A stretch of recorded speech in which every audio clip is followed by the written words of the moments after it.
O Senhor disse: eliminarei da face da terra o homem que eu criei. Mas Noé encontrou graça aos olhos do Senhor.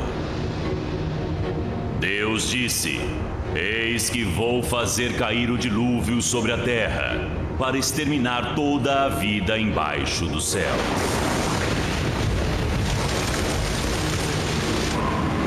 Portanto, faça para ti uma arca.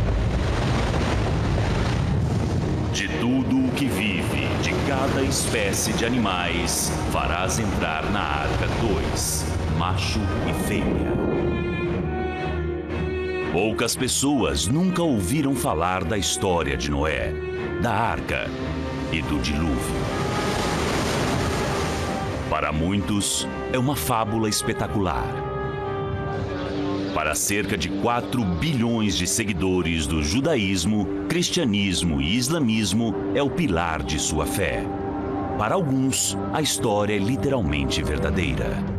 Se a Bíblia é verdadeira, essas coisas realmente existem. E eles decidiram prová-la. Devem estar em algum lugar. Grande parte da pesquisa indica que um objeto feito pelo homem está enterrado aqui. Temos o modelo do dilúvio, a ideia de que o dilúvio de Noé esculpiu a superfície da Terra. E existe aquela ranhura em relação ao Ararat, onde a arca parou. Há várias pedras de âncora e os buracos ainda existem. Até agora, sem sucesso. O local foi denominado Parque Nacional da Arca de Noé e está aberto à visitação. Infelizmente, qualquer escavação está a anos e milhões de dólares da realidade. Esta tabuleta de argila contém inscrições cuneiformes babilônicas, a escrita mais antiga do mundo. Ela conta a mesma história de Noé, porém 1000 anos antes. E ela descreve a construção de uma arca de verdade. Vamos lá, pessoal. Vai. Isso. Levanta. A função dessa história não era ser um conto de fadas.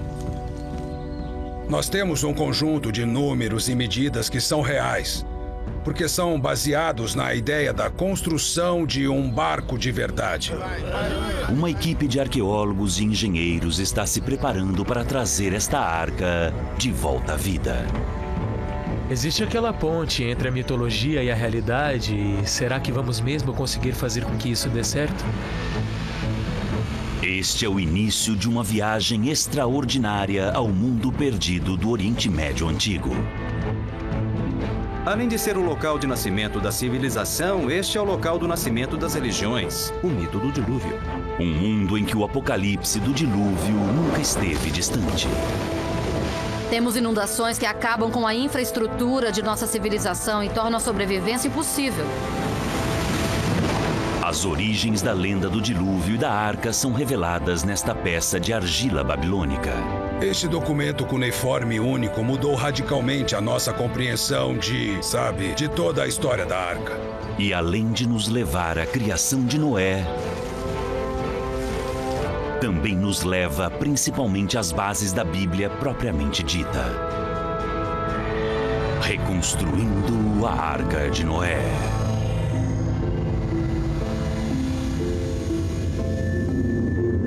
Versão brasileira Up Voice. A jornada da descoberta da tabuleta começa em 1948.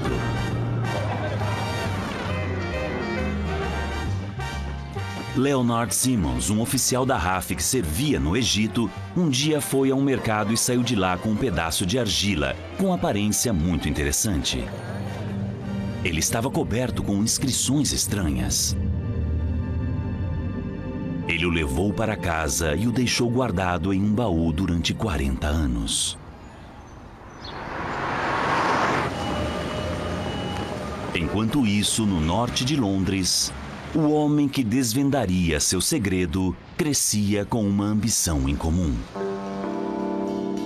Quando eu tinha 9 anos, eu decidi que queria trabalhar no Museu Britânico. E mais ou menos na mesma época, eu também decidi que queria estudar línguas antigas muito difíceis.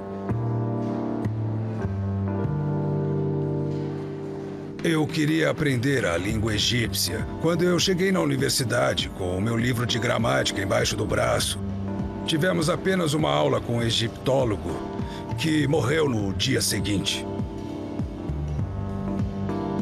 E o professor disse que egiptólogos não crescem em árvores, mas que havia outra pessoa naquele departamento que poderia nos ensinar um pouco de idiomas antigos e ensinar escritas. Este manuscrito antigo é o tipo mais antigo de escrita e aquilo me transfixou no momento em que comecei a aprender. A escrita cuneiforme teve origem onde hoje está o Iraque moderno, em uma região entre os rios Tigre e Eufrates, chamada de Mesopotâmia. Foi aqui que surgiu a civilização babilônica. E foi aqui que, durante o século XIX, arqueólogos britânicos recolheram 130 mil tabuletas cuneiformes.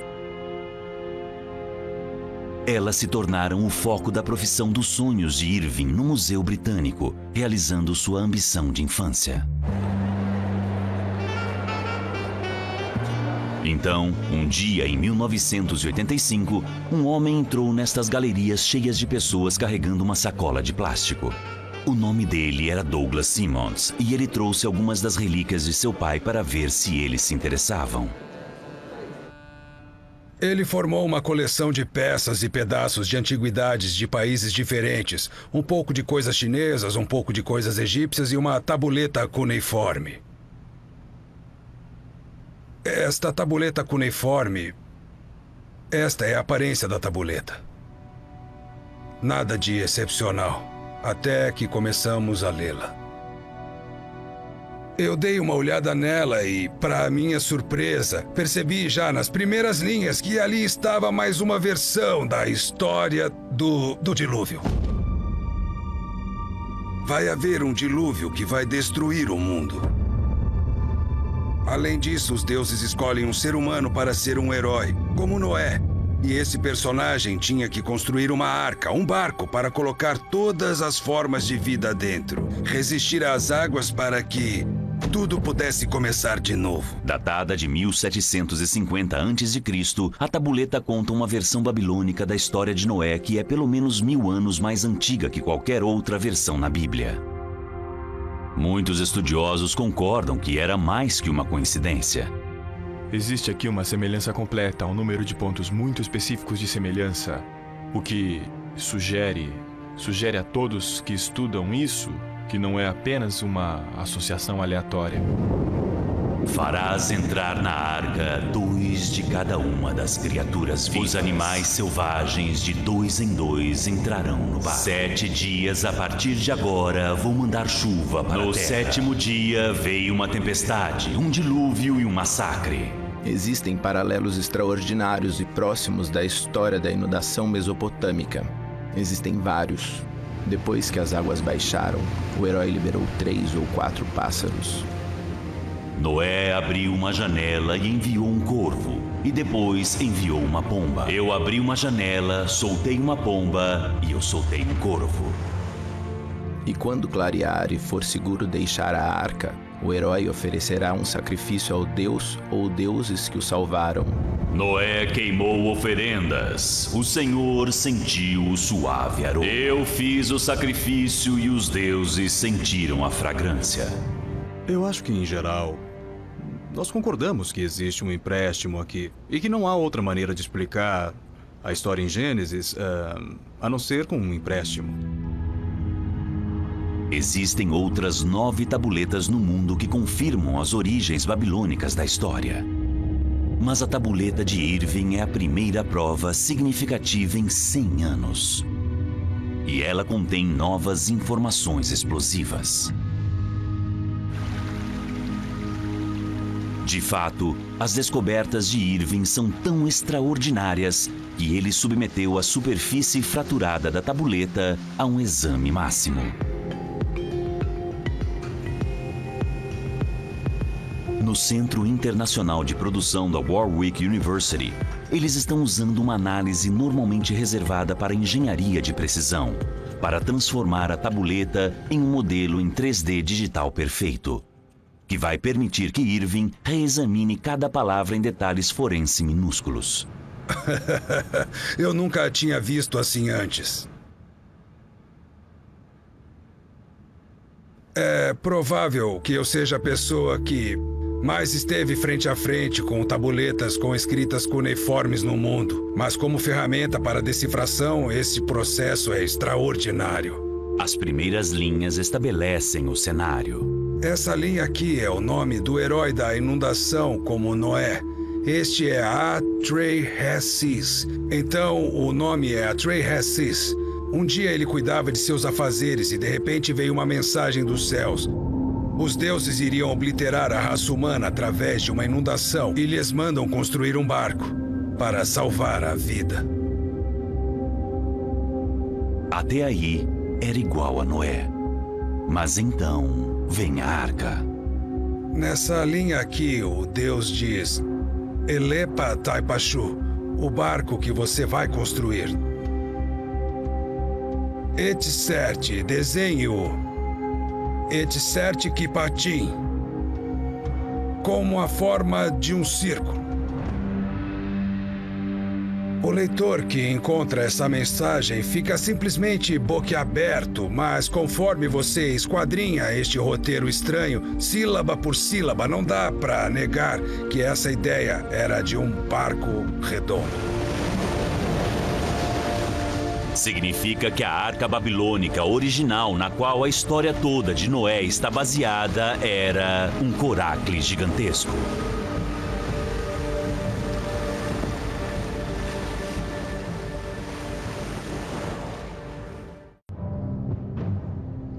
No Museu Britânico existem imagens de coracles gigantescos da Mesopotâmia do primeiro milênio antes de Cristo, grandes o suficiente para transportar carregamentos de pedras.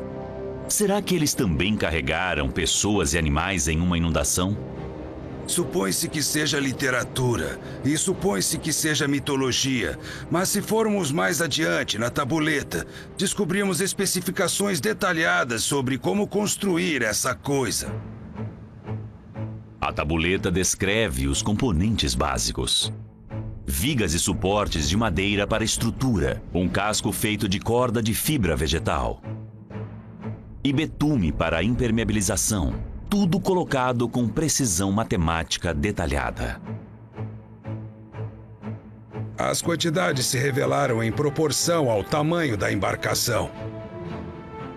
Agora, isso pode não ter acontecido por acidente. Ao invés de ter sido construído por fatos, nós temos um conjunto de números e medidas que são realistas, porque estão relacionados à ideia da construção de um coracle de verdade. Se a arca lendária foi baseada em uma embarcação real, será que as instruções na tabuleta poderiam trazê-la de volta à vida? Francamente, a mim parecia que o que seria possível fazer era pegar essas instruções, linha por linha, sobre como construir um coracle. Sim, um coracle gigantesco. Agora pode ser possível determinar a realidade por trás do navio mais famoso do mundo. Mas para aproveitar essa chance, Irving precisa encontrar um Noé real dos dias atuais.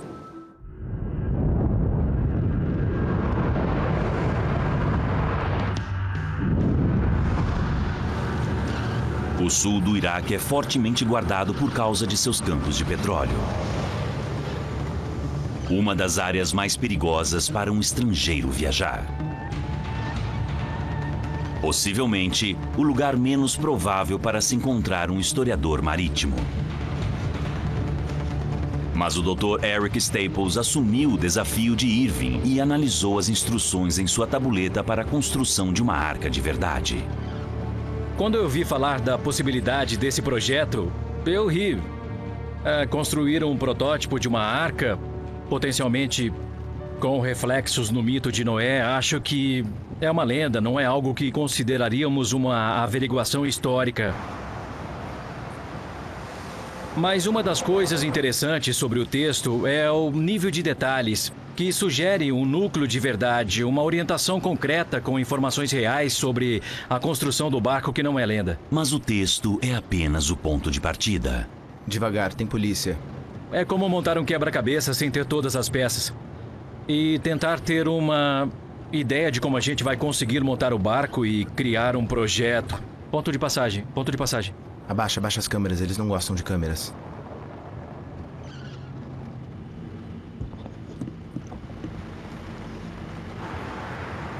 Isso está se tornando o maior desafio da carreira de Eric. Nos últimos 5 anos, ele fez parte de uma equipe única especializada em pegar textos antigos e transformá-los em barcos de trabalho. Seu mentor é o arqueólogo marítimo veterano Tom Vosmer. Uma das coisas que me fascina é esse novo formato. Cada um tem a sua própria imagem da arca, mas aqui estamos voltando ao original. Então, tudo bem, vamos dar uma chance a esse aqui e ver se funciona. O outro membro da equipe é Alessandro Guidoni, especialista em tecnologia de barcos antigos.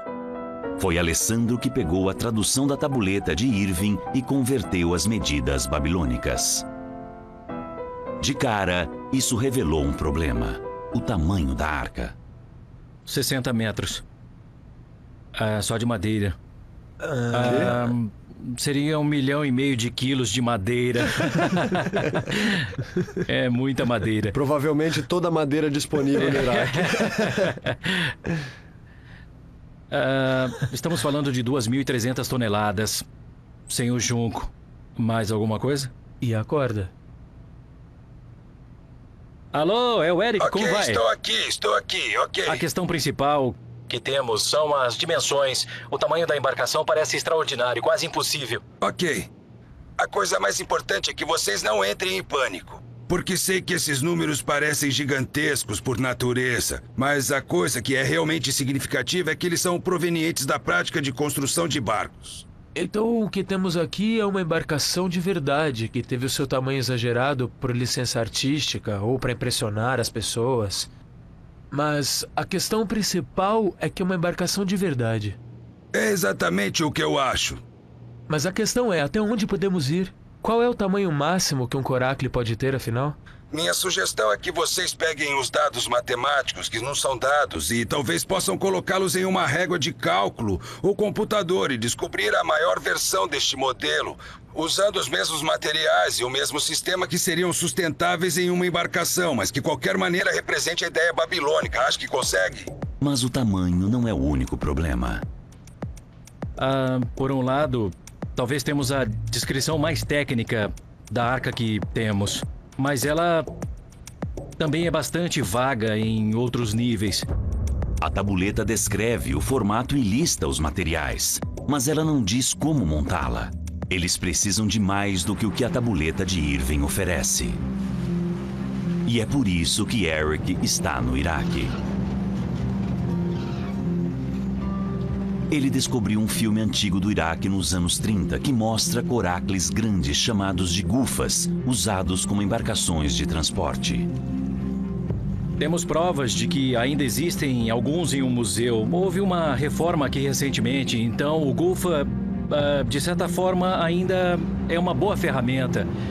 Ou uma grande prova para nos ajudar a entender o texto. Se ele conseguir descobrir que esses gufas foram construídos, isso pode oferecer a solução sobre como construir a arca. Eric está indo para onde a tradição da construção de barcos no Iraque ainda pode ser encontrada: o Grande Pântano.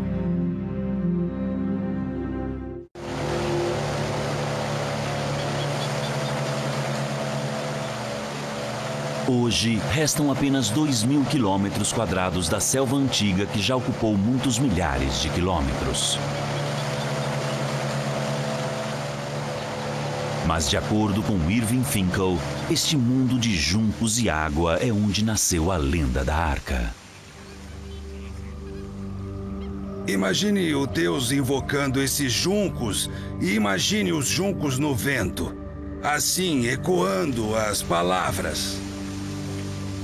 Barreira, barreira, barreira de junco, barreira de junco. Atrahasis, siga o meu conselho e você vai viver para sempre. Destrua sua casa, construa um barco. Os deuses iriam obliterar o mundo com uma inundação e a arca precisava ser construída. Provavelmente Azan é o dono do último Gufa remanescente em todo o país. Eric combinou de se encontrar com um dos poucos iraquianos que sabe como eles eram feitos, o engenheiro Dr. Azan Al-Wash.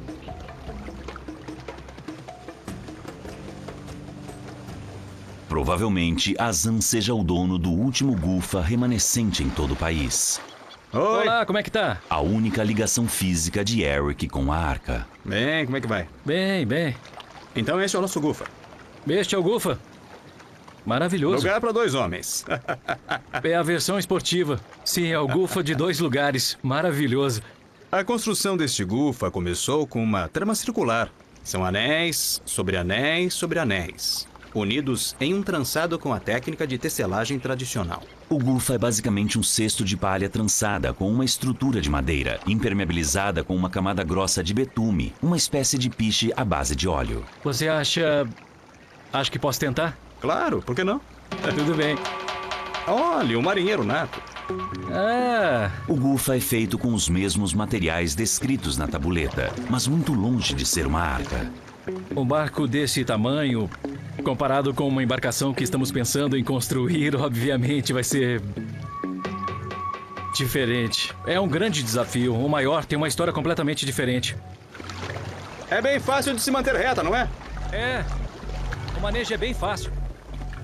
Eu devo confessar que a ideia de que a Arca de Noé é um Gufa nunca me passou pela cabeça. Ou seja, se aumentar, é um navio. Mas quando me falaram da ideia pela primeira vez, fez sentido.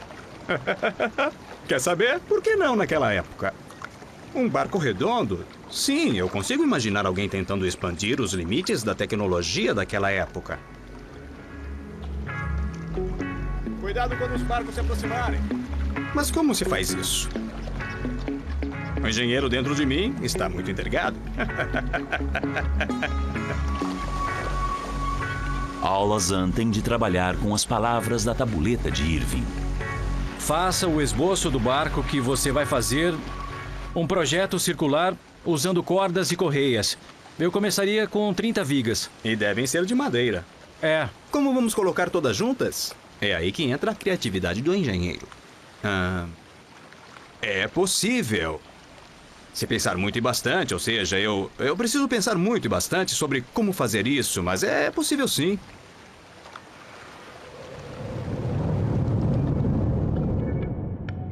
Os maiores Gufas registrados medem entre 4 e 5 metros de diâmetro. Dificilmente uma coisa de lenda. Vamos ver lá dentro.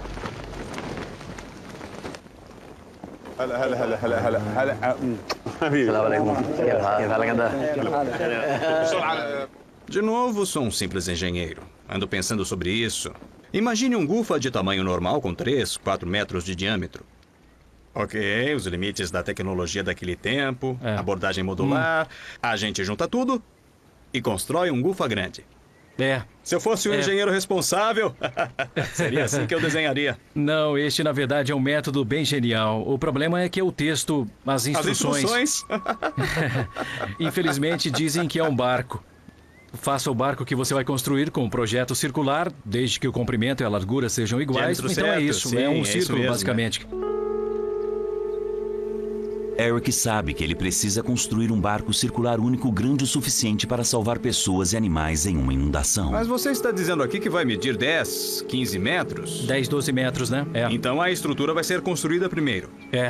Diferente de um Gufa. Diferente. Não tenho certeza sobre o quanto flexível ou quanto rígido isso vai ser. Na verdade, vai ser bem flexível. Mas, obviamente, dada a escala, algumas mudanças terão que ser feitas. Eu não sei, é que está aumentando.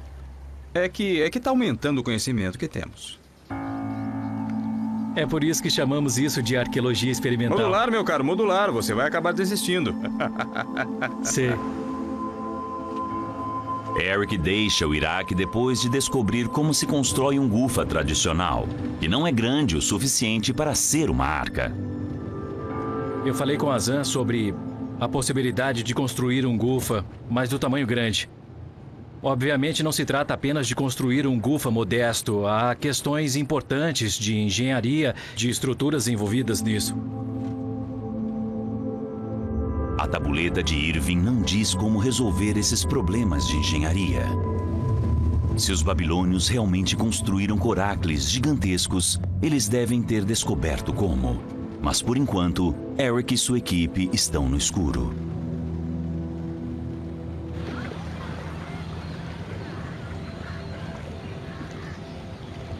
Na lenda babilônica, a arca descrita pela tabuleta teria esta aparência. Um coracle gigantesco, grande o suficiente para salvar o herói e todos os animais do mundo. Eric Staples sabe que ele não pode construir um com seu mítico tamanho de 60 metros. Mas para construir uma arca de verdade que possa ter inspirado o mito, eles precisam chegar o mais próximo possível. A viagem de Eric ao Iraque não lhe disse como fazer isso. Então ele decidiu que a única opção seria pegar os materiais listados na tabuleta de Irving e usar os próprios conhecimentos de construção de barcos da equipe. Não temos uma riqueza de literatura descrevendo o ponto de vista de construtores de navios babilônicos. Então, nós temos de descobrir tudo a partir do que, de certo modo, chamamos de engenharia reversa. A construção da arca finalmente começa no sul da Índia. Os lagos e canais ao redor de Kerala são o lar de uma indústria tradicional de barcos em expansão, com acesso aos mesmos materiais da tabuleta babilônica e, acima de tudo, com as habilidades para conseguir reuni-los. 1, 2, 3 e... A equipe de pessoas com quem trabalhamos anteriormente em projetos como este tem carpinteiros navais, especialistas em cordas. Eles são dessa parte da Índia, eles são de Kerala. Eles têm o que eu poderia chamar de conjunto de habilidades únicas, porque a maioria dos outros lugares está modernizada na construção de barcos. O primeiro lote de 2.000 quilos de junco do pântano chega ao estaleiro. Eric entrega pessoalmente as cerca de 17 toneladas de madeira que eles vão precisar para construir a sua arca. Vamos, andando. Vamos. Pode ir com calma, aí tá legal. Vem.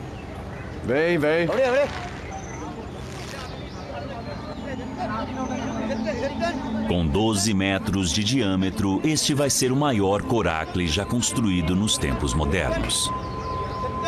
E esse também é o limite que a tecnologia tradicional vai permitir, de acordo com o arquiteto Tom Bosmer. Os maiores gufas que eu tenho conhecimento medem 5 ou 6 metros. E estamos indo além disso, cerca de 13 metros de diâmetro. Então estamos aumentando exponencialmente as forças contra as quais temos de lutar. Na verdade, é umas 8 vezes maior do que um de 6 metros. Calculamos que esse barco vai pesar cerca de 35 toneladas e... dessa maneira, vamos ter 35 toneladas de pressão vindo de baixo para cima. O problema é que os lados estão relativamente sem suporte e a tendência é dobrar-se ou simplesmente ruir. Ele basicamente vai tender a fazer assim. A única solução é aquela que Tom acha que os babilônios podem ter usado: uma grade enorme de madeira. Os suportes vão ficar unidos com faixas de tensão de madeira. Depois, as vigas de travamento vão formar as camadas, deixando-as firmes. Finalmente, o fundo vai ser impedido de ruir por uma coleção de escoras. O que temos aqui é quase um quebra-cabeça chinês, com peças conectadas para controlar todas essas forças. É uma combinação de compressão e tensão que são reunidas para neutralizar uma outra, entende? E nós vamos tentar controlar todas essas forças. Talvez tudo vá desmoronar, quem sabe? Mas talvez dê certo e a gente acabe pensando: a gente poderia ter exagerado um pouco mais? Se esta embarcação redonda e estranha funcionar, ela vai provar que Irving está certo e que as instruções da sua tabuleta são baseadas em um barco de verdade. A questão é: para que servia esse barco? Será que ele foi usado como arca? Se tivessem de construir uma embarcação para a inundação, eu diria que o projeto é muito bom. Acho porque é plano, redondo e estável. Ele tem excelente capacidade, dá para pôr muita coisa lá dentro. Ele poderia suportar centenas de pessoas e de animais facilmente. É um tamanho viável para a função que tinha, como essa espécie de bote salva-vidas, sabe? Mas os barcos salva-vidas precisam ser lançados. Quase todos os barcos deste lago foram deslizados até a água através de sua quilha rígida. Mas um coracle não tem quilha. Este coracle vai pesar 35 toneladas. E seu casco vai ser feito de junco do pântano e betume. Não dá para arrastar o barco no chão. Não dá para puxá-lo. Simplesmente não dá. O motivo é que a camada de betume é extremamente delicada, é muito suave. Isso seria um grande problema porque essa parte de betume é a única, eu diria, a única camada física que mantém o barco à prova d'água. Esta é uma das grandes questões, é um tipo de questão séria, sabe? Um barco assim grande poderia, a não ser em caso de uma inundação, na minha opinião, ser uma coisa incrivelmente difícil de se lançar. Talvez seja melhor esperar até que inunde. Mas que tipo de inundação faria este barco flutuar? Devemos esperar que a Bíblia combine história com ciência? Um homem de Tulsa diz que uma história da Bíblia pode ser provada. Há um padrão nítido. Tem mais um. Estas são tábuas de convés petrificadas. Há anos, aqueles que levaram a história da inundação bíblica ao pé da letra procuram por vestígios da Arca de Noé ao redor do Monte Ararat, na Turquia. Encontraram madeira petrificada, piche e rebites de ferro neste local e acham que isso faz parte do trabalho de Noé. A Bíblia diz que a Arca de Noé parou ao lado de uma montanha porque a inundação bíblica cobriu toda a terra. A Bíblia conta que a terra inteira ficou tomada pela água durante um período de cerca de um ano. Imagine as forças que esta quantidade de água deve ter desencadeado e deve ter devastado completamente toda a face da terra naquela época. A água deve ter ultrapassado muitas dezenas de metros, se não centenas em profundidade. Os fiéis buscam provas de uma inundação global em todos os continentes. Até agora, nada foi encontrado. A inundação na lenda babilônica sempre foi considerada fantástica. E a existência da arca também. Quando a gente tenta imaginar um mundo no qual isso existiu, faz muito sentido porque na cultura mesopotâmica a inundação era a realidade. Não era uma coisa sobre a qual os pregadores falavam ou que as pessoas contavam aos filhos para assustá-los. Era uma realidade. Todo mundo sabia que num determinado momento, há muito tempo, aconteceu uma inundação tamanha que a cultura inteira quase foi dizimada, sobrando apenas alguns sobreviventes. O início desta história não era um conto de fadas. Não era nem mitologia. Era o que realmente tinha acontecido com eles. Se Irving estiver certo, na Mesopotâmia antiga aconteceu uma inundação grande o suficiente para criar a maior lenda sobre um desastre na história.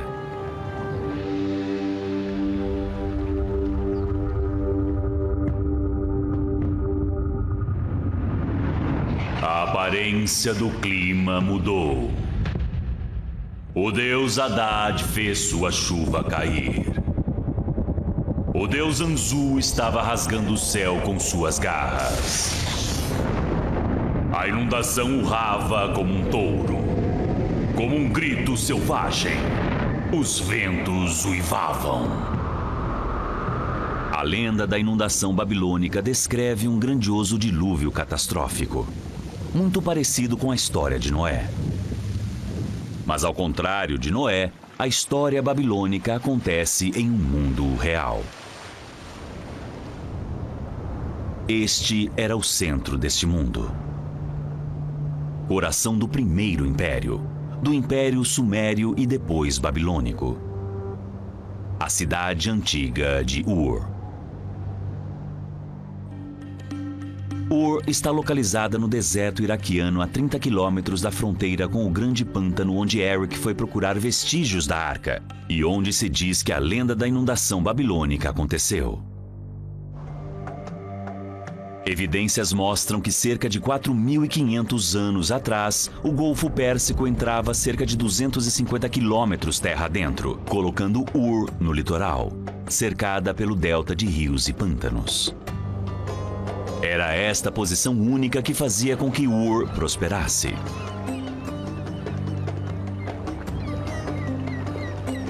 Por volta de 2500 a.C., ela era uma das maiores cidades do mundo, utilizando a mesma tecnologia de construção de barcos descrita na tabuleta da Arca. O comércio marítimo de Ur cresceu durante séculos, alcançando até a Índia. E o resultado deste comércio foi isto.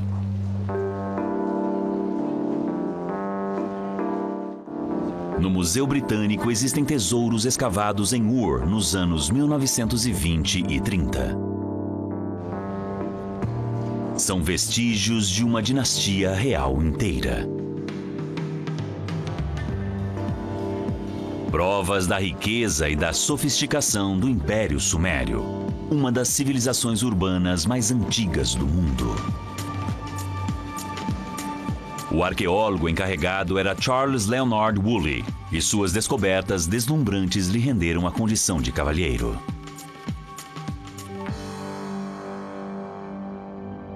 Porém, em 1929, Woolley descobriu provas de que tinha havido uma camada mais antiga de civilização, que havia sido completamente destruída.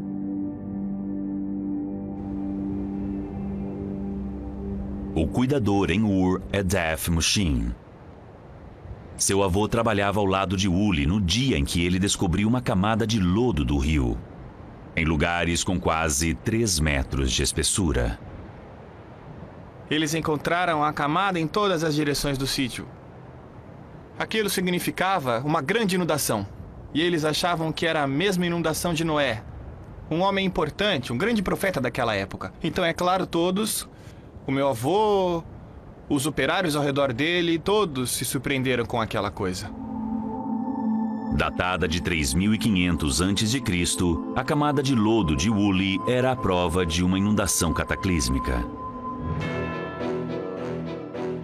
Ela tornou Woolley um nome familiar e convenceu a muitos que o dilúvio de Noé era verdadeiro. O próprio Woolley sabia que se sua descoberta comprovasse a lenda, ela não seria bíblica, mas sim babilônica.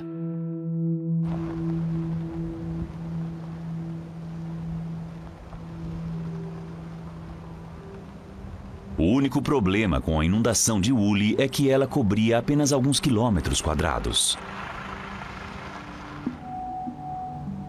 Jenny Purnell não está convencida que isso explica a lenda de uma inundação que resistiu milhares de anos. Ela acredita que há evidências mais convincentes enterradas no fundo do solo do Iraque. Hoje, ela está recolhendo a última de uma série de 130 amostras. Quando estiver completa, ela vai ajudar a formar uma imagem abrangente da história da inundação no Iraque nos últimos 10.000 anos. Ela está escavando a apenas 80 quilômetros de Ur. Até bem recentemente, toda esta área estava coberta com um pântano. Veja este lado cinza claro e... essas coisinhas são típicas de planícies inundadas por aqui. Significa que nosso interior esteve protegido por essa cobertura pantanosa até recentemente, quando foi drenado.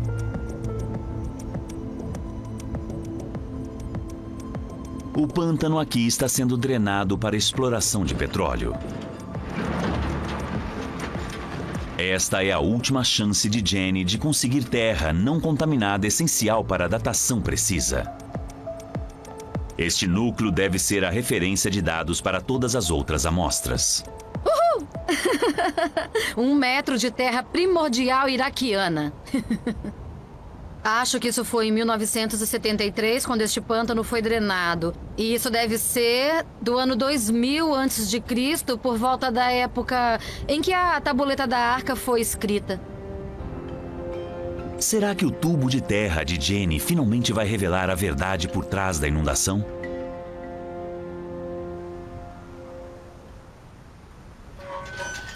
As instalações seguras de uma empresa de petróleo iraquiana dá a ela a oportunidade de ver se o núcleo tem material que vale a pena datar.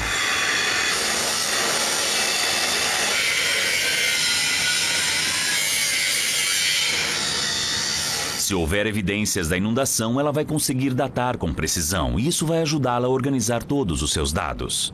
Aí está. Voa lá. Olha isso. Temos depósitos de inundação, uns bem claros. Olha, esse belo sedimento laranja. A partir disto, sabemos que havia um rio que transbordava periodicamente e depositava esses tipos de sedimentos. Tudo ficou completamente coberto de água e se transformou em um pântano. Sabemos quando este pântano foi drenado, mas não sabemos quando ele se formou. Então, se conseguirmos algumas datas, isso vai nos ajudar a datar a formação do pântano através dessas amostras que se combinam. E esse indicador nos permite dizer algo. Não só sobre este pequeno núcleo, este pontinho, mas todos os 130 pontos espalhados por uma área que mede uns 40 mil quilômetros quadrados de largura. Com dados coordenados de toda a Mesopotâmia, Jenny finalmente consegue revelar a localização da inundação. E está por toda parte.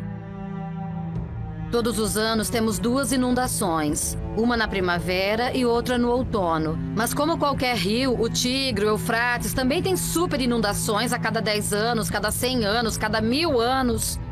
O território da Mesopotâmia é um bolo em camadas de depósitos de inundações ocorridas em milhares de anos.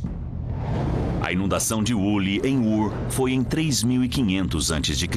E em Kish, ali perto, houve inundações em 3000, 2900 e 2600 a.C.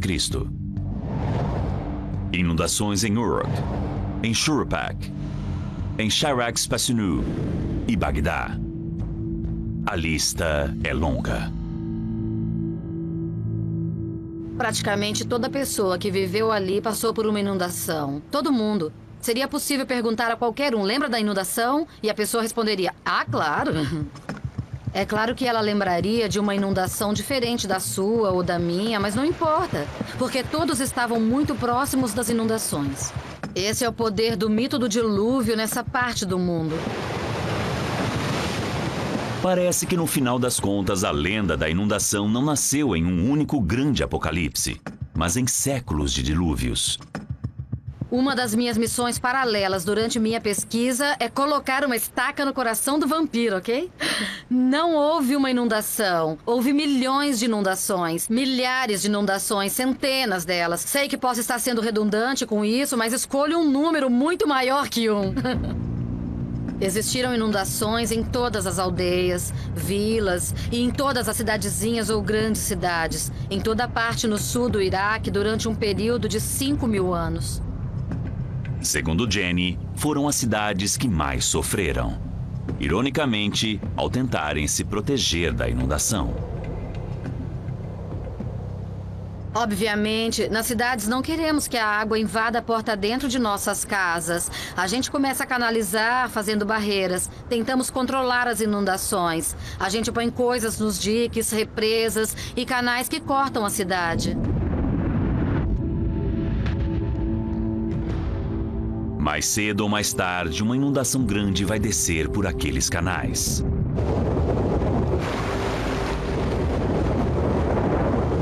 Cinco 5.000 anos atrás, o povo da Mesopotâmia descobriu o que o mundo redescobre. Ano após ano, onde quer que haja água canalizada pelas cidades.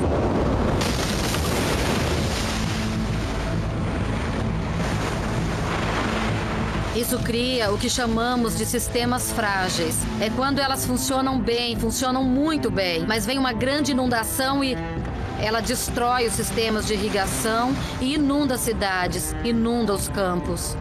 Em uma tentativa de manter a água à distância, é provável que qualquer inundação normal possa ser desastrosa.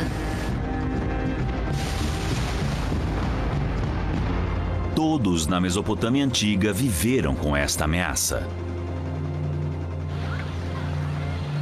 um tipo de arca seria essencial para todo mundo.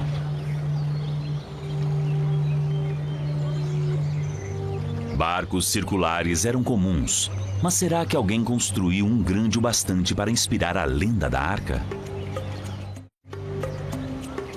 Na Índia, a equipe de Eric está tentando descobrir construindo a arca descrita na tabuleta babilônica de Irving. Eles começaram a estrutura com 60 vigas de madeira. O próximo passo é fazer o casco da arca com junco do pântano. Nessa linha aqui há a palavra canu e a palavra ashley. E canu significa corda e ashley um tipo de corda resistente. E essas coisas tecidas juntas formam um corpo da arca. E é preciso muito disso, uma grande quantidade mesmo.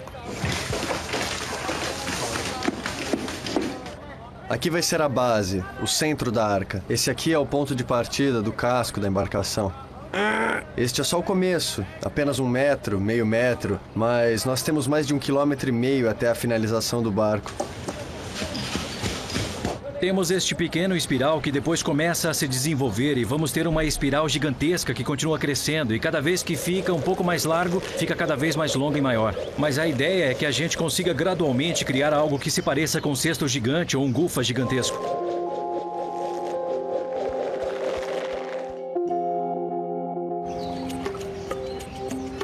Já que a base do casco é presa à estrutura, Alessandro já está pensando em um elemento que vai transformar este cesto de 12 metros de diâmetro em um barco.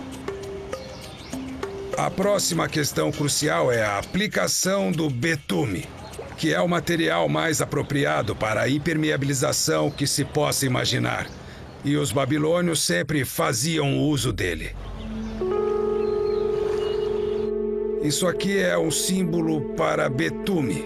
E isso parece 1, 2, 3 vezes, porque ele dá todos os detalhes. A quantidade dele é o fato de que há outro material também, e lhe dá mais corpo. Ao betume industrializado, Alessandro acrescenta gordura animal e óleo de peixe para torná-lo mais viscoso. As quantidades enormes de pó de lima produzida a partir de conchas do lago tornam a substância mais dura e resistente ao fogo. Porém, mais uma vez, a tabuleta lista ingredientes sem dizer como combiná-los. Se a gente coloca pó de lima demais, vai ficar muito duro, vai resistir à temperatura alta, mas não vai grudar. Se a gente coloca muito óleo de peixe ou gordura animal, fica grudento demais.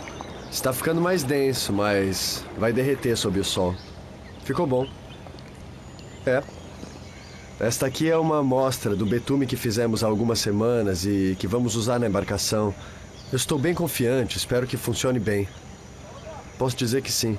Eles precisarão de mais de 9 toneladas para cobrir os 250 metros quadrados do casco. Quando for mexer, mexa bem devagar. Cada centímetro quadrado precisa ser impermeabilizado. Isso, calma. É possível que ninguém tenha construído uma embarcação como esta em 4.000 anos. E sua complexidade está começando a ser notada.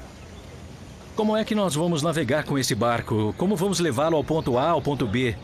O quanto realístico vai ser uma embarcação como essa? Será que vai ser fácil colocar o gado para dentro e para fora? Até que o colocamos na água e ponhamos as coisas dentro, tudo isso vai ser determinado pelo fato de que, se ele flutuar de verdade, vai funcionar.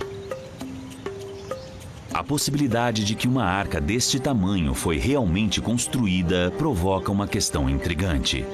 Quem foi o Noé original? Este barco vai envolver o trabalho de 40 trabalhadores e 6 meses de construção. A arca original descrita na tabuleta precisou provavelmente de recursos similares e alguém com o poder de comandá-los. Quase pronto.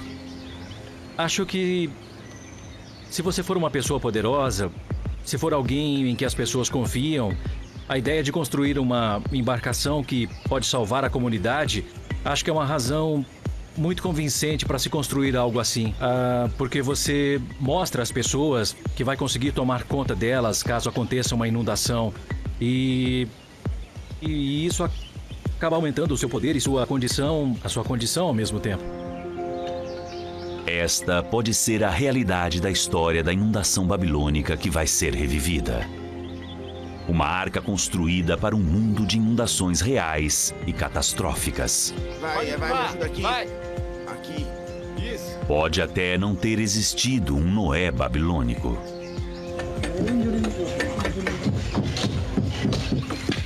Mas nesta realidade babilônica surge uma lenda babilônica.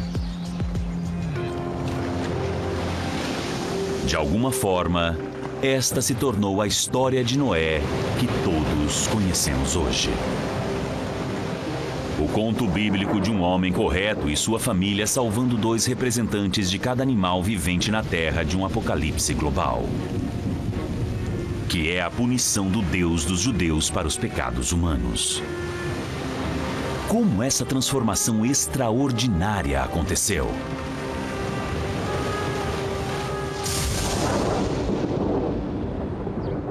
Esta mesma questão foi levantada 150 anos atrás por um herói de Irving Finkel,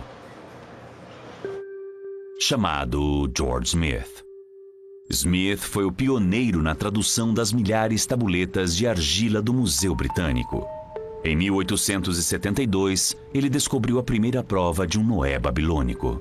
Quando Smith leu a tabuleta e seus olhos passaram pelas linhas cuneiformes, ele se deu conta de que havia uma semelhança muito próxima da história do Gênesis. O impacto sobre ele foi incrível. Ele literalmente deixou a tabuleta cair, coisa que não vou fazer agora. E ele correu ao redor da sala, segurando a cabeça e fazendo barulhos estranhos, e até tentou arrancar sua roupa. E tenho certeza de que havia vários clérigos que disseram: "Como você explica o nosso texto sagrado? Venha falar conosco, é uma linguagem sagrada, é muito antiga." E o rei James, etc, etc. E de repente olhamos para essa peça de Whitbix e que diabos é isso? Não acredito que pode ser verdade e tudo mais. Mas o fato é que ele estava totalmente certo. O que os clérigos não gostaram foi do poder da cultura babilônica, difundido pela maior invenção do mundo antigo: a escrita. Esta escrita é conhecida como escrita cuneiforme e vamos experimentar escrever seus nomes nesse sistema de escrita.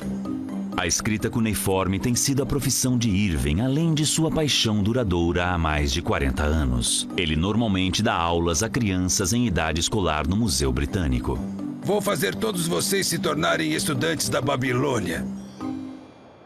Esta é uma tabuleta de exercício de uma escola antiga. E ela é feita de argila, esmagada, bem fina, e a escrita é feita na superfície da argila. Então, eles não escreviam em papel ou papiro. Segundo Irving, a escrita cuneiforme transformou a história humana. A escrita não surgiu por causa da necessidade de registrar história ou se escrever poesia ou qualquer outra coisa. Na verdade, tudo começou com as exigências da Receita Federal dos tempos antigos. Esta é uma condição muito triste da evolução. Os cobradores de impostos da Babilônia, imagens de um bem como grãos de trigo, tinham uma utilidade óbvia. Mas a forma mais antiga de contabilidade logo evoluiu para algo mais sofisticado e expressivo. Alguém teve a ideia de que quando você fizesse uma imagem que parecesse com algo, você poderia, se quisesse, interpretar pelo som da coisa. Essa é uma questão muito significativa. Então aqui, por exemplo, existe uma tabuleta com desenho de uma cevada. Seria a palavra xé. Então, quando alguém desenhou um símbolo, pode ser pronúncia de grão ou xé. Ou pode significar o som de xé, como significa nada a ver com o significado de cevada, apenas uma sílaba. Qual o seu nome? Adam. Adam. Então, se pegarmos o nome Adam e dividirmos em sílabas, vamos ter sílabas Adam. A primeira linguagem escrita não foi baseada em um alfabeto, mas em uma série de sílabas. Foi um passo tremendamente significativo para a raça humana, porque significa que, de repente, todos os signos que eram apenas imagens podiam ser usados para escrever sons, e a partir de um minuto que isso aconteceu, tornou-se possível gravar a linguagem apropriadamente. O sistema é tão simples que em poucos minutos as crianças estão vertendo seus nomes em inglês para as versões cuneiformes. Está todo mundo feliz? Está fácil? Mas então vem a parte difícil. Prestem atenção. Escrever em argila. A gente não aperta para ficar liso, apertamos com a borda e se empurrarmos para baixo na argila assim e depois levante, está vendo? Sim. Você tem uma linha com um pequeno triângulo na ponta. Para os escribas da Mesopotâmia antiga, o uso de tabuletas de argila era incrivelmente libertador. Havia um suprimento sem limite de materiais de escrita na argila do rio para se escrever e juncos do pântano para fazer ponteiras. A escrita cuneiforme provou ser a forma escrita mais duradoura já utilizada. Desde os primórdios, a escrita cuneiforme se tornou o sistema de escrita para uma sucessão de nações. Ela começou com os sumérios e depois, quando o Império Babilônico e outros impérios cresceram, ela se espalhou por todo o Oriente Médio, levando consigo a história da Arca e da inundação. Por volta de 2000 a.C., vemos algo parecido pela primeira vez. Temos um texto criado que todos os escribas copiam. Mas nem sempre a cópia era muito precisa. A história da inundação babilônica original é a lenda de Atrahasis. Depois de 1800 a.C., ela é absorvida por um poema enorme de vários volumes, conhecido como a Epopeia de Gilgamesh, cujos autores não ligam para como se constrói uma arca. Temos esses primeiros escribas que têm um texto antigo e eles decidem que essas coisas técnicas não são necessárias e eles também não leem coisas tão cuidadosamente porque eles não entenderam. Segundo a tabuleta de Irving, o tamanho da arca era dado através do desenho de um círculo dentro de um quadrado. Eles pegaram aquela parte dela, que era daquela mesma forma em comprimento e largura, e eles esqueceram ou não perceberam que a coisa dentro daquilo, na verdade, era um círculo. Então, a Arca de Gilgamesh acabou tendo uma base quadrada. Então é uma espécie de arranha-céu. O que aconteceria se a gente pusesse aquilo no mar? Afundaria, certo? Principalmente se estivesse cheia de animais. É totalmente impossível. Quem constrói um barco quadrado? Mas neste momento a história perdeu toda a conexão com a realidade. Conforme ela se espalha pela região, cada vez mais longe de seu lar na Mesopotâmia, ela é colocada para flutuar em uma viagem própria, adaptando-se às necessidades de cada um de seus novos tradutores. Até agora, ninguém conseguiu determinar completamente quando ou como ela faz sua transição final até Noé.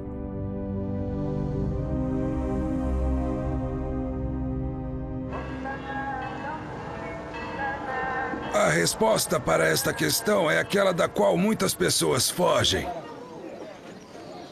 E eu acho que é uma questão que não só deveria ser encarada, mas também respondida.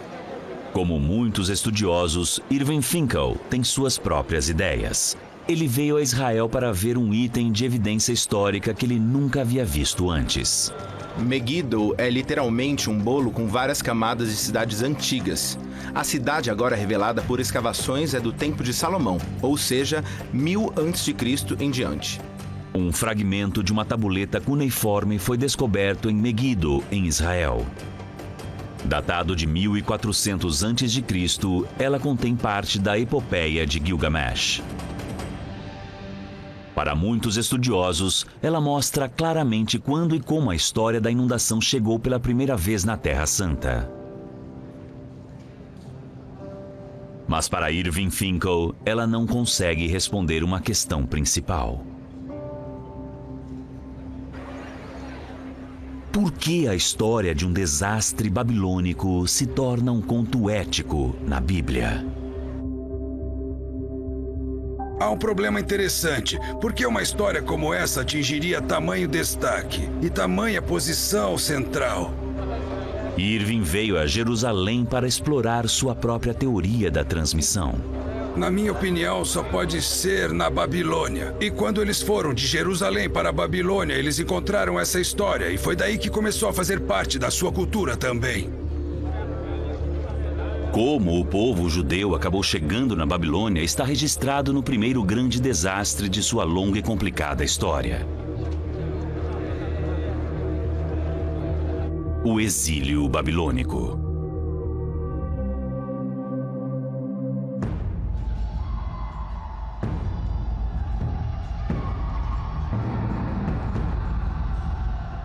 Em 597 a.C., Nabucodonosor, rei babilônico, saqueou a cidade de Jerusalém, onde na época ficava a Judéia. Na parede do Museu de Israel existe a única representação visual que se aproxima do horror verdadeiro daquele ataque.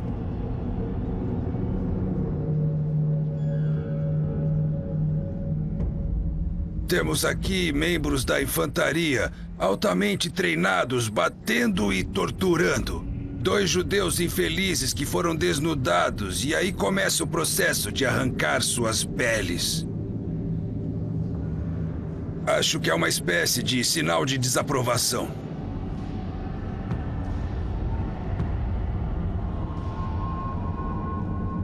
É a única imagem cinematográfica à nossa disposição, onde podemos ver a descrição de uma cena que deve ter sido muito similar, com as mesmas emoções e agitação que aconteceu nas mentes das pessoas. O motivo da violência contra as pessoas foi o não pagamento de impostos ao rei babilônico. 597 pessoas vieram. Simplesmente esvaziaram o templo todo de ouro e prata, deram tudo o que tinham só para dar a ele, implorando que não destruíssem a cidade. Entretanto, 10 anos depois ele volta porque os judeus se rebelam novamente e não pagam impostos por algum motivo. Mas desta vez, eles querem lhes dar uma lição. Aqui temos o Monte do Templo, certo? Este é o cerne da história. Este deve ser o cerne da história. E este é o objetivo da vida judaica. E é por isso que o judaísmo vive. E então eles vêm e destroem, aniquilam tudo. Então, depois que o templo é destruído, depois que o rei desaparece, seu palácio, a administração desaparecem, tudo some. E nada mais resta, não há mais nada pelo que viver. Só o que resta do templo hoje são as ruínas de uma versão posterior. O templo original foi completamente destruído pelos babilônicos. Se alguém não paga os impostos, não paga os tributos como deve, é preciso torná-lo um exemplo para a sociedade, porque se ele não paga, outras pessoas também não vão pagar. Então é preciso mostrar ao mundo o que o seu poder é capaz de fazer. Mas este não foi o fim de um trauma nacional. Milhares foram mandados a pé ao exílio. O livro de Jeremias e o livro dos reis nos contam que as pessoas que foram presas eram principalmente das elites da sociedade. Aquelas que talvez liderassem ou eram potencialmente rebeldes, sem dúvida nenhuma, seriam presas por isso. Os babilônios precisavam de mão de obra, eles tinham campos que precisavam ser irrigados, que precisavam ser cultivados, além de artesãos que precisavam ser importados para fazer prédios e outras coisas que eles faziam. Ninguém sabe quantos morreram na viagem.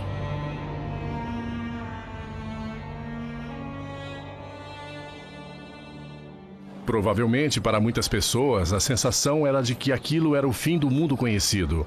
E talvez até o fim do mundo, propriamente dito. O templo foi destruído. Não havia mais um sacerdócio operante, e isso era primordialmente atribuído à iniciativa divina. Deus estava punindo as pessoas por suas falhas e por viverem além do seu combinado em sua aliança com Ele. A única coisa que não podiam fazer para encontrar conforto era ler a Bíblia, porque ela não existia. Antes do exílio, não temos uma escritura propriamente dita. Temos textos que estão começando a se tornar fidedignos. Mas quanto mais além disso se pode ir, qual a precisão que alguém pode atingir sobre o que era conhecido no Gênesis antes do exílio babilônico, não dá para saber. Se olharmos essa paisagem aqui, que se estende diante de nós, vazia, mas cheia de mistérios e perigos escondidos, de um futuro imprevisível, é exatamente o tipo de ideia que deve ter preenchido a mente daquelas pessoas quando andaram ao longo da estrada sob o poder do exército babilônico, que dava segurança e familiaridade para todo o espaço vazio e para um futuro onde nenhum deles poderia ter imaginado. Mas se a teoria de Irving estiver correta, seu encontro com a poderosa cultura da Babilônia vai ajudar a completar sua escritura incompleta, incluindo a história da inundação e da arca.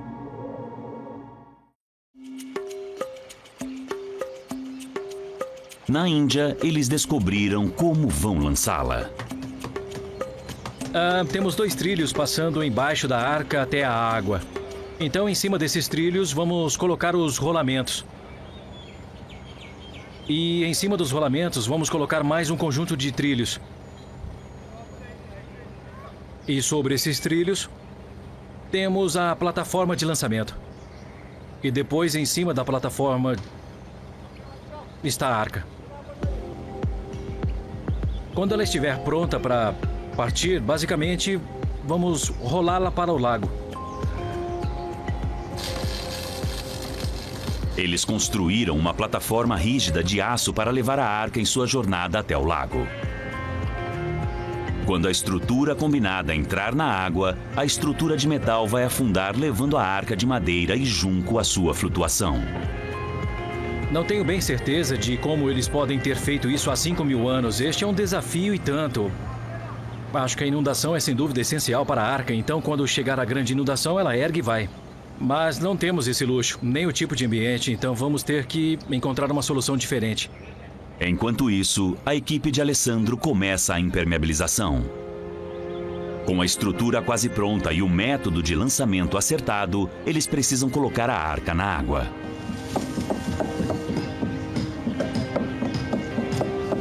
Para acelerar o processo, ele decidiu pré-ensopar os feixes de junco com betume, antes de prendê-los na estrutura. Embora não seja isso que a tabuleta prescreve, qualquer falha neste novo método pode ser desastroso.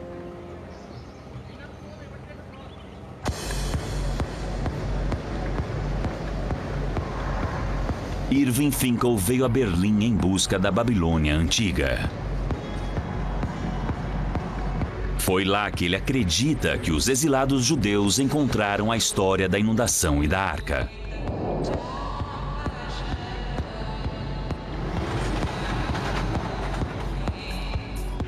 O Museu Pergamon do Antigo Oriente Próximo abriga a maior coleção de relíquias babilônicas do mundo. Sua peça principal é uma reprodução em escala real da entrada da Babilônia, construída pelo rei Nabucodonosor.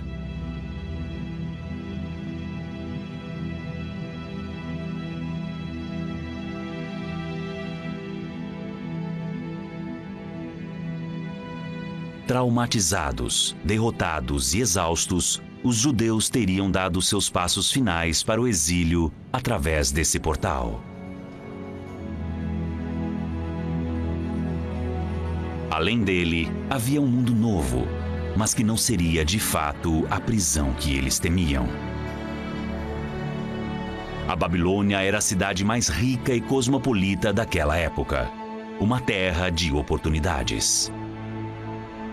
A Nova York do século VI a.C.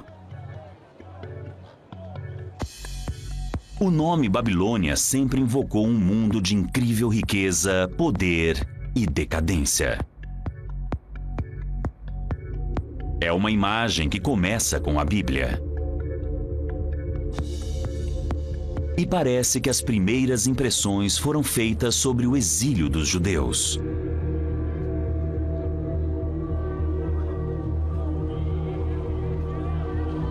Por exemplo, o gigantesco zigurate no coração da cidade se torna o símbolo máximo da arrogância humana. A condenada Torre de Babel.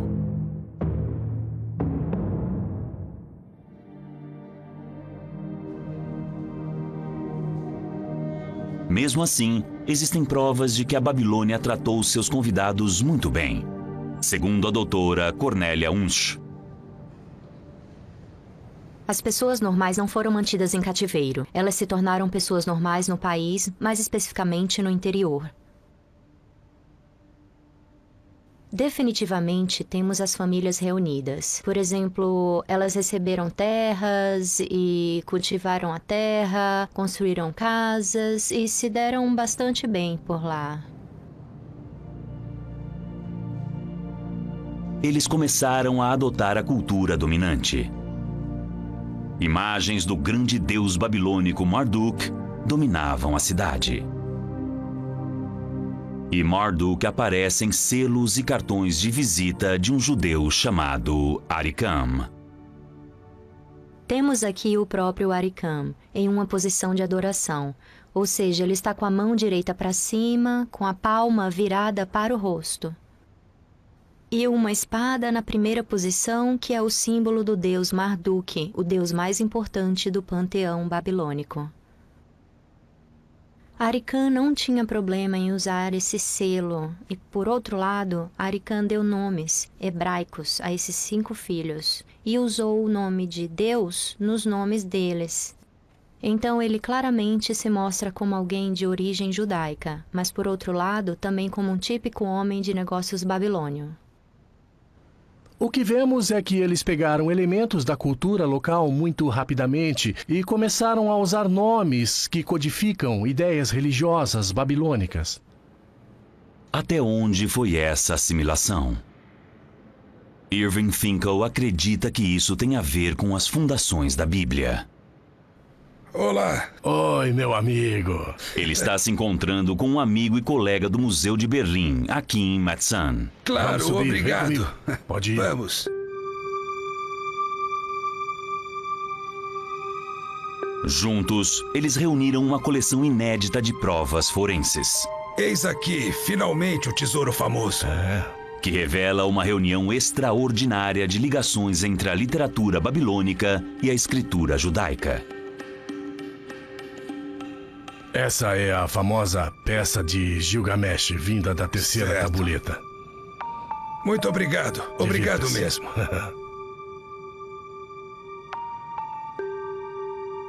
Existe uma história de um rei bebê chamado Sargon, jogado à deriva por sua mãe em um pequeno cesto redondo para salvá-lo de sua descoberta. Ela fez uma pequena arca de junco e betume e colocou o bebê nessa arca. E depois colocou-a no rio e lá se foi ela.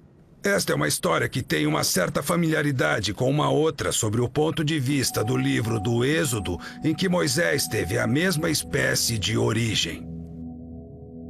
Há uma lista de primeiros reis do mundo que viveram até idades avançadas, similares aos descendentes de Adão no livro do Gênesis.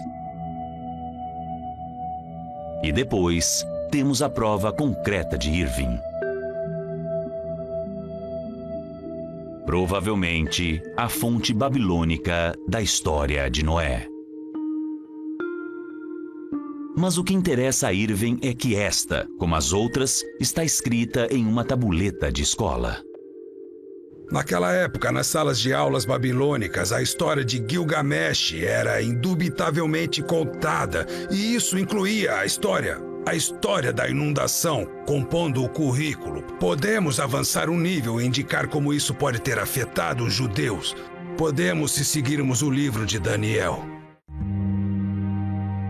No livro de Daniel, entre milagres e fábulas, pode haver uma linha de história. Como filho de um nobre judeu, a Bíblia diz que Daniel e seus amigos aprenderam a ler a escrita cuneiforme. E como jovens estudantes de Londres, descobriram que aprender cuneiforme não é tão difícil. Imagine que esses garotos, de repente, se viram aprendendo isso em uma estrutura curricular. Os signos, a gramática, os diferentes tipos de inscrições, as histórias, as narrativas, os provérbios, a matemática e todas essas coisas intelectuais que provavelmente foram como patos para a água, e isso pode tê-los animado. E uma das coisas que podemos ver que estava no currículo deles, que pode ter estado em suas salas de aula, era que essas mesmas narrativas, que parecem a nós serem narrativas babilônicas essenciais e que acabaram incluídas no hebraico. Aperte com delicadeza. Isso. Se Irving estiver certo, as histórias básicas fundamentais da Bíblia foram adquiridas nas salas de aula babilônicas. Isso está ficando muito bom. Continue assim. Eu acho que eles juntaram suas próprias tradições com as noções babilônicas da história do mundo. Então eles as redefiniram no contexto de sua própria religião. Foi para a Babilônia que os exelados levaram suas tradições, que eles preservaram em Jerusalém e formaram a primeira Torá e depois, finalmente, a Bíblia como um todo. Neste momento, partes significativas das 3 grandes fés do mundo estão sendo decididas. Mas esse futuro está suspenso enquanto os judeus ficarem na Babilônia.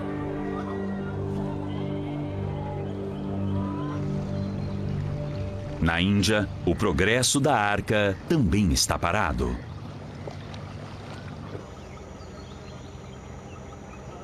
Alessandro descobriu que a maior parte do betume que ele aplicou na base do casco derreteu e está caindo.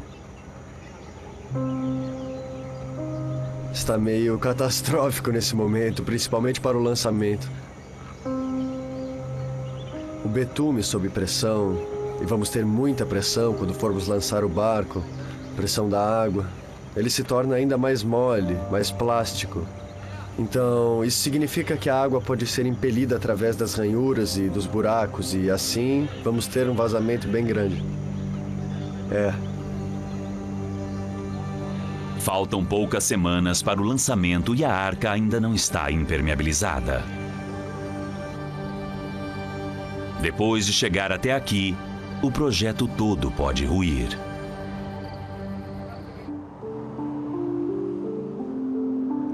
Em 537 a.C., os judeus receberam permissão para retornar para a Judéia.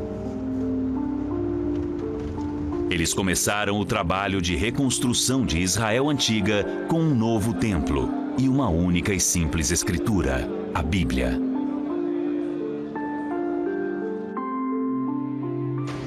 No Departamento de Arqueologia do Museu de Israel, eles estão catalogando e preservando alguns dos fragmentos mais antigos conhecidos da Bíblia, os manuscritos do Mar Morto, que contêm referências à história da inundação. Mas ela está diferente agora da lenda original babilônica. A história de Noé é colocada no início do livro do Gênesis, como uma grande lição de moral. Então, a história da inundação é uma espécie de paradigma do que Deus faz com aqueles que são maus, ou seja, com aqueles com os quais não está satisfeito. E, de certa forma, seu exílio veio em forma de dilúvio. A causa dos dois desastres é o posicionamento de Deus em relação aos pecados do homem. Mas no final, existe a promessa do perdão e um recomeço. Existe um elemento de esperança. A história termina, mas ela nunca termina. Há sempre um próximo capítulo que se segue. E abençoou Deus a Noé e a seus filhos, e disse-lhes: frutificai e multiplicai-vos, e enchei a terra. Eis que estabeleço minha aliança convosco, que não será mais destruída toda a carne pelas águas do dilúvio. A história da arca terminou. Estamos cercados por pedaços dos manuscritos do Mar Morto, onde a Bíblia é uma obra consumada. Mas muitas pessoas vão se surpreender quando perceberem que a imagem de Noé em sua arca está, na verdade, como de fato aconteceu, do lado errado do telescópio. Com a ajuda desta nova tabuleta, conseguimos, melhor do que nunca, analisar a história a partir de uma outra perspectiva, como se fosse vista de trás para frente, e vemos as origens dessa história com raízes na realidade babilônica. A coisa mais importante é que para os babilônios era uma arca circular, era um coracle, um barco que eles realmente usavam nos rios. Era algo que ninguém suspeitava, porque a história nunca tinha sido contada a nós com raízes na realidade.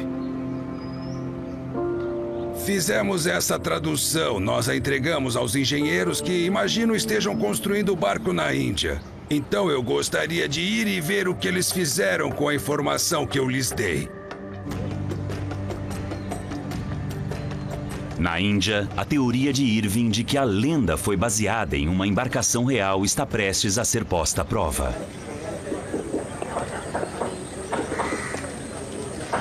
A grande dúvida para a equipe de construção é o betume de Alessandro. Ainda neste estágio, ele está cobrindo buracos e preenchendo rachaduras. Para Irving, todos esses anos de tradução, estudo e investigação trouxeram-no a este momento. Ah, santo Deus! Se não chover bem forte, eu vou ficar muito decepcionado.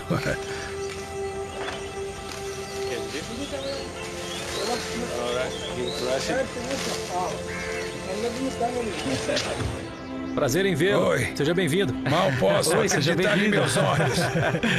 É incrível. Depois dessa fantasia, ela está aqui em carne e osso, por assim dizer. Vejo que não há escada nem elevador. Acho que vou ter que rastejar. É a única maneira de chegar a bordo da arca. É muito incrível, inacreditável. É incrível. Vamos dar uma olhada ali dentro. Inacreditável. Acho que é um milagre. É a única palavra para isso. Milagre completo. Sair do papel. Todo esse trabalho, todas essas pessoas, suas vidas sacrificadas por ela. E cá estamos. Está incrível essa construção. Esta arca já fez uma viagem extraordinária. Há 4.000 anos, um escriba desconhecido escreveu a história incrível de um desastre para um mundo em forma de inundação.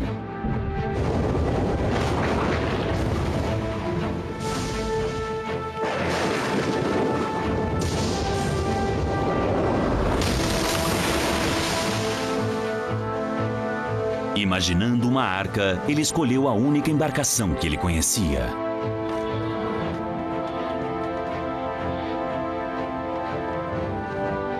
E ele a imaginou grande o suficiente para salvar os poucos escolhidos e 2 exemplares de cada vida animal.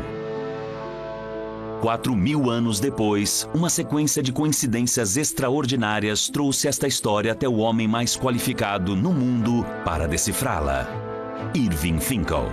A única pergunta que permanece é: será que a arca vai funcionar? Depois de meses de um trabalho intenso, uma arca babilônica de 35 toneladas está pronta para ser lançada. Eles erguem a estrutura em 6 rolamentos infláveis gigantescos, preparados para sua curta jornada até o lago. Está subindo. A estrutura vai ficar onde está. A hora da verdade será seu primeiro contato com a água. De repente vamos ter muita pressão sobre todo o fundo. Essa coisa pesa, segundo os cálculos, entre 30 e 35 toneladas. Então será todo esse peso fazendo pressão quando ele estiver na água. A pior coisa vai ser quebrar e alterar toda a estrutura e desmontar tudo. Essa é uma grande preocupação. Olha ali como ficou. O diferencial vai ser a impermeabilização de Alessandro. Ele está ansioso para conseguir cobrir todas as áreas suspeitas, mas neste estágio há pouco que ele possa fazer. Eles estão prontos. Ele está usando o rádio.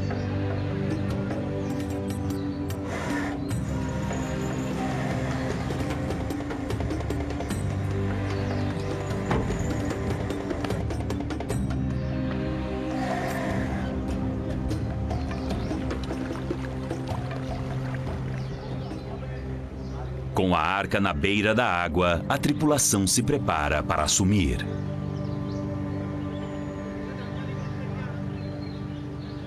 E para a lenda babilônica, este é o momento em que o herói Atrahasis pega sua família e embarca.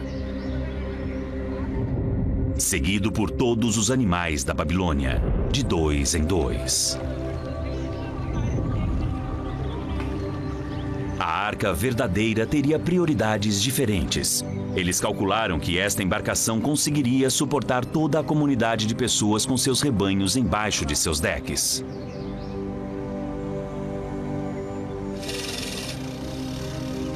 Depois que estiver flutuando, Eric espera que faça o mesmo se ela flutuar. A arca é guinchada pelos últimos metros até dentro da água.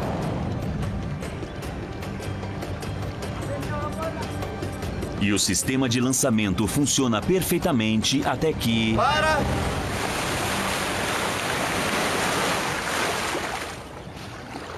De repente, o rolamento dianteiro se solta, jogando a arca dentro do lago. Irving não sabe que não era assim que o lançamento deveria acontecer. Ela está flutuando, que maravilha! Está flutuando, consigo ver a coisa movendo, flutuando, ela não vai afundar. Agora estamos flutuando. Isso é uma coisa boa. Na verdade, a má notícia é que temos uma quantidade enorme de água entrando. Não está claro se o impacto alterou o casco ou se a camada de betume simplesmente falhou. A equipe tenta desesperadamente deter os vazamentos. E cada bomba interior é posta para funcionar. Cuidado aí! Cuidado! Devagar. Enquanto isso, incapaz de conter sua animação, Irving parte para embarcar na sua arca. É o momento com que ele vem sonhando há 30 anos. Bem-vindo. Obrigado. Olá. Oi. A recepção é calorosa, mas as notícias não são boas. Estou muito feliz. Uma grande quantidade de água está entrando, principalmente pelas rachaduras, uma boa quantidade. Nossa. Certo, eu estou vendo. Posso fazer uma pergunta séria? E a orquestra? Ela vai tocar o tempo todo, quero dizer, basicamente. Neste momento, a arca de Irving está tecnicamente afundando.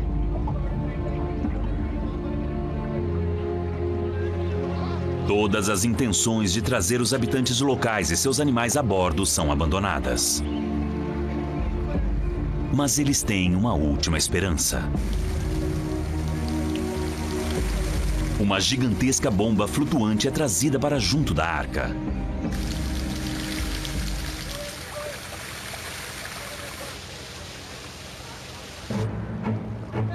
E depois de 2 horas estabilizando a inundação, Eric decide que é seguro prosseguir com a viagem pelo lago. Apesar dos problemas com o betume, todos os outros aspectos do projeto desta embarcação antiga deram certo. A arca de Irving provou que ele estava certo. Ao nos colocarmos no convés desta arca, de certa forma, nós nos colocamos na mesma coisa que deu início ao dilúvio, ao mito, à história de Noé no mundo. Porque esta é a reencarnação de como os babilônicos viram este barco. Isto é de fato, este é o barco que deu início a tudo, o conjunto daquela história milagrosa por todo o mundo. E eu estou em pé nela agora. Ela é uma pedra estável, é completamente confiável. É uma viagem luxuosa, mas a sensação de orgulho e encanto é fantástica. Versão brasileira, A Voice.